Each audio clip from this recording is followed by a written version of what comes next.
In today's video, I'll be giving my updated 2026 gubernatorial election predictions as of today, July 5th of 2025.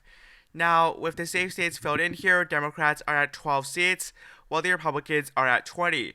Republicans have a massive advantage from the start, as they need to lose the races by more than a 2-1 margin for Democrats to have any chance of controlling the gubernatorial mansions here. I'm going to start off here with the Democrats' likely seats: Illinois, Colorado, New Mexico, Oregon, and the state of Maine are all considered likely states for Democrats. Oregon might be probably the most competitive of all those races. It was decided by just 3.4% back in 2022, and Tina Kotek is definitely not a great candidate, and she was kind of running from the legacy of Kate Brown, who is again a deeply unpopular governor from the state of Oregon. Nevertheless, here Oregon is Oregon. It's still very liberal, and as such, Oregon should still probably vote for the Democratic Party. Otherwise, though, I don't think any of these characterizations come as much of a surprise. Now we go to the Republican seats that are considered a likely margin, or margin between 5% and 12%. Kansas should be an easy one here for the Republicans. Now that Laura Kelly, the incumbent governor in the state, is now term limited, this race should not be considered very difficult. The only reason Republicans lost the race first back in 2018 was because they ran a horrible candidate, Chris Kobach. Assuming that does not happen, Democrats should easily end up losing the state of Kansas. Iowa, Kim Reynolds as the governor is retiring, but we all know the state of Iowa now is very deeply conservative, and as such, the state will probably go Republican by at least a likely margin. Now we go to Ohio here, where again, we see that in 2022, the race was not even remotely competitive. Mike DeWine, who many consider a more moderate/rhino Republican, won by 25%. Now, right now it seems like Vivek Ramaswamy will be the Republican candidate, and I think that Vivek will easily win the primary. And assuming someone like Sherrod Brown doesn't run in this race, this should easily go to Vivek. It could be more interesting if Sherrod Brown runs. It could be more competitive, but even Brown lost to Bernie Moreno as the incumbent by 3% in the Senate, so I doubt this race will be highly competitive. Ohio is likely Republican. I think the last two likely Republican states here are the state of Alaska, which isn't that surprising. Mary Peltola might run for the governor's race, which would make this more interesting, but I just genuinely don't see a Democrat being able to actually win the state of Alaska. Now, Mike Dunleavy back in 2022 won the majority of the vote in the first round. What would be interesting is that maybe Mary Peltola runs, perhaps as an independent, and that could make the race more interesting, but I just don't see that right now. Not to mention here that I still think Alaska is a very conservative state, so this should not be all that competitive. The other race here that is worth interesting to talk about is the state of New Hampshire. You might notice Vermont is considered safe Republican. That's because Phil Scott is heavily popular in his home state, the state of Vermont, despite the fact that, Vermont is a state that voted for Harris by 30%. It's still solidly Republican for the gubernatorial level. For the state of New Hampshire here, Kelly Ayotte is the presumptive Republican nominee as the incumbent governor, and the Democratic Party, it's not clear who's going to end up running in this race. We saw that Joyce Craig lost by 9% as the Democratic candidate back in 2024. That's very concerning. She was expected to make this race highly competitive, and she lost by a huge margin. So the state of New Hampshire here should easily go to the Republican Party. Now we have a few lead and tilt states that left to be adjudicated, and I'm going to just go by geographical order here, starting off here with the state of Nevada. Nevada currently has an incumbent Republican governor, that being Joe Lombardo, who defeated incumbent Governor Steve Sisolak by 1.5%. In 2022, this was kind of an abysmal year for the Republican Party, but Nevada was kind of one of their bright spots, and as such, Lombardo is still a relatively popular governor. As an incumbent, you have a fundamental advantage, and the state has been shifting more to the Republican Party. All of these factors combined make me think that Nevada will probably go to Joe Lombardo again by, I would say, 3 to 4%, so he doubles his margin, and the state of Nevada is not really that competitive. Now, Arizona is going to be very interesting. Next up is the state of Arizona, which is definitely an interesting one. This was probably the upset of the 2022 gubernatorial elections. Katie Hobbs, someone who was essentially stuck in her basement 24/7, defeated Carrie Lake. Lake was probably not the most popular candidate, and as a result, that really hurt her. This race was still decided by within a point, and Katie Hobbs still has a pretty low approval rating. She's considered by many as too liberal for the state. Not to mention that in 2024, despite the fact that most people, myself included, was predicting a very close race in Arizona, Trump led the state by 5.5, suggesting that Republicans still have very good potential in that race, and I would still expect Republicans to do quite well there in 2026. Now, if this race was to be a rematch between Katie Hobbs and Carrie Lake, that could be more troublesome for the Republicans, as 2022 demonstrated. That being said, Katie Hobbs is just too unpopular. Republicans have a very solid base in the state of Arizona. And again, this was a close race. Katie Hobbs is so unpopular. And in 2026, we still don't have a lot of polling for the actual general election. What we see here is that Katie Hobbs does seem to have an advantage.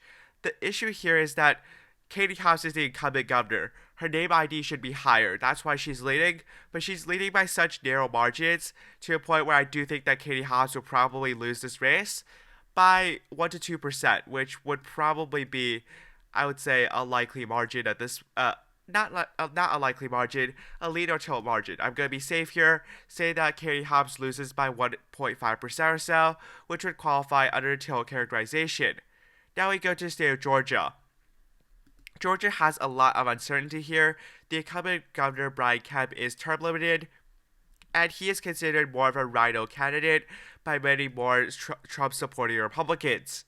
Now, Brian Kemp won by almost 8% against Stacey Abrams back in 2022.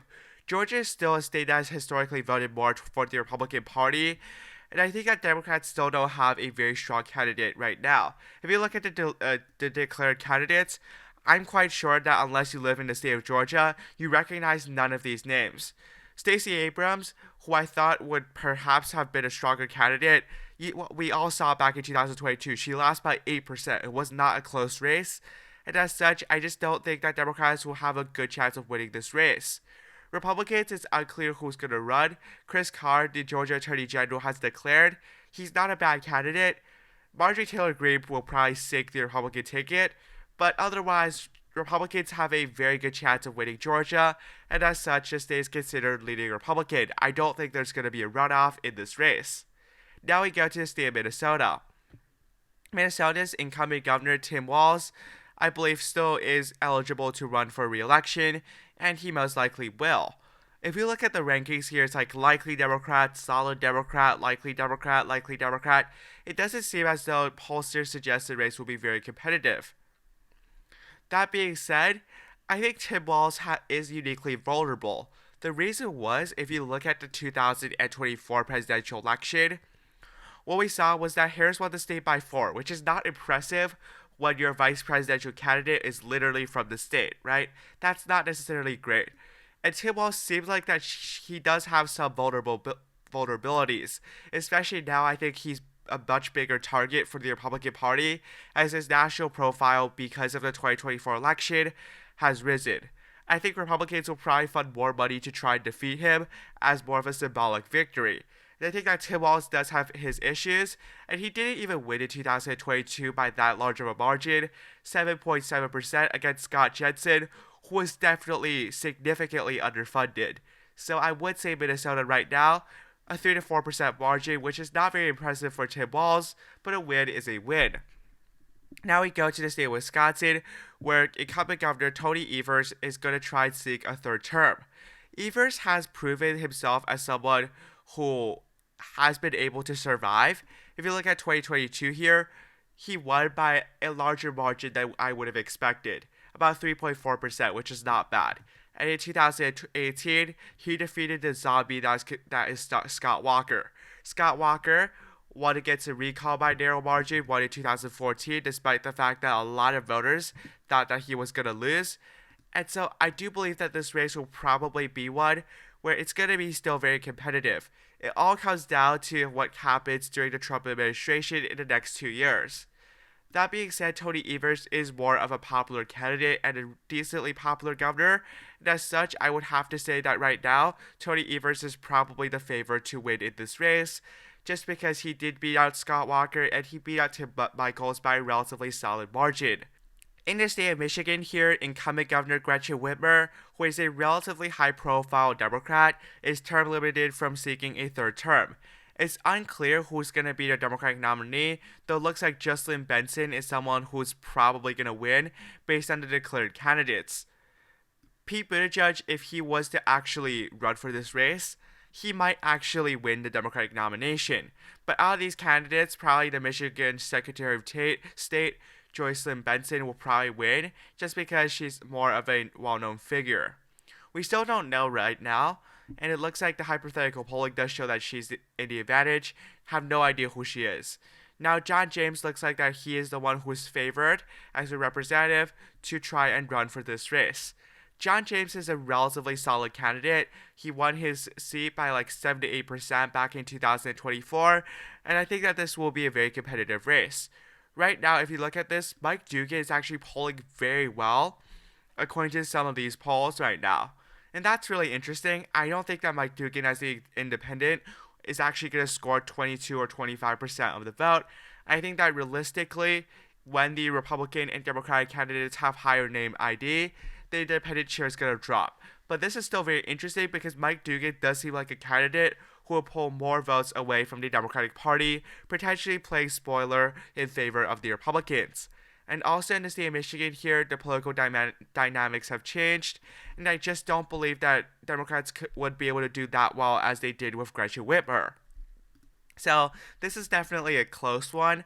I would still give it, I would say I would give it maybe to the Republican Party. We have seen Michigan has trended significantly in favor of the Republican Party, and does seem like industries like the auto industry, as well as the farmers, they're going to come home for the Republicans. Democrats still have very solid support in Detroit, but what we saw in 2024 was that Democrats significantly underperformed there, and that I just don't believe any Democrat will do as well as Gretchen Whitmer. It's still going to be a very close race. Democrats could easily win it, but right now I'm giving it to the Republican Party. And now for the state of Pennsylvania. Josh Shapiro, we all know, defeated Doug Mastriano by a very solid margin back in 2022, nearly 15%. Obviously, in 2026, this race will be a lot more competitive compared to 2022. That being said, it does seem like that it's not clear who the Republican nominee is. It doesn't seem like that these candidates are as strong as Josh Shapiro, who is more of a moderate.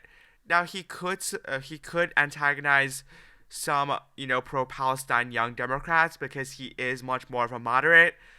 And that type of image, I still think, would play well in the state of Pennsylvania. Not to mention that even under any circumstance, a 15% win is still something to be acknowledged and something that is very impressive.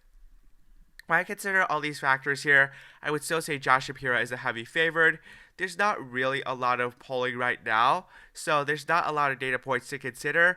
But just because I do think that this is a race where Josh Shapiro does have the name recognition, and he is the top contender for the 2028 presidential nomination as a Democrat, I do still think that Pennsylvania will probably be a state where Democrats are able to win by close to 5%.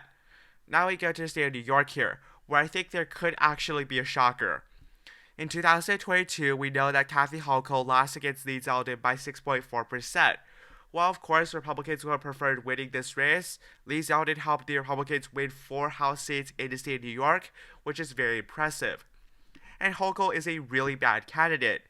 If you look at the current numbers so far here, we of course still don't have a lot of data for the New York gubernatorial election, but it is speculated it's probably going to be a Kathy Hochul running for re-election. And if you look at the Democratic primary polling here, it's clear that Hochul is the favorite, but what do you see? She as an incumbent is consistently falling below 50%. That is a really bad sign, showing that Democrats are not united behind Kathy Hochul, and for good reason. Democrats had to pour tens of millions of dollars into New York, a state that they would typically consider a very safe state in favor of the Democratic Party, and that is really bad news there for the Democratic Party. Republicans could still have a very strong candidate. If you look at it on the Republican side here, it's not very clear who Carl Hyde Jr. is, but at least Stefanik would be a relatively popular candidate, and there could still be a lot of Republicans who could run. I think Mike Lawler's a very solid candidate, someone who consistently overperforms, and right now, although the rankings are suggesting likely Democratic, if Kathy Hochul faces a very competitive primary, this could still be a race where Republicans could still have a chance of winning. That being said, New York City is still like 40% of the state's electorate, and that is bad news for the Republicans because no matter what happens, what we see is that New York City is going to be very Democratic. And we know that on the Democratic primary side here, Zohra Mamdani just won the Democratic primary, and he's very, very liberal, much more of a socialist. And as such, I still think that the state of New York, because of its electorate, will still go for the Democratic Party here, albeit I think this will be a much closer race than many people predict. Perhaps even a state where Republicans could have a chance of winning, albeit Republicans still definitely need to fund a lot more money into this race. Anyways, thank you so much for watching today's video. Republicans gained, I believe, 3 flips in the gubernatorial elections: Michigan, Kansas, and Arkansas, and Arizona. Well, Democrats, I don't think Democrats flip anything. Thank you for watching. Have a nice day.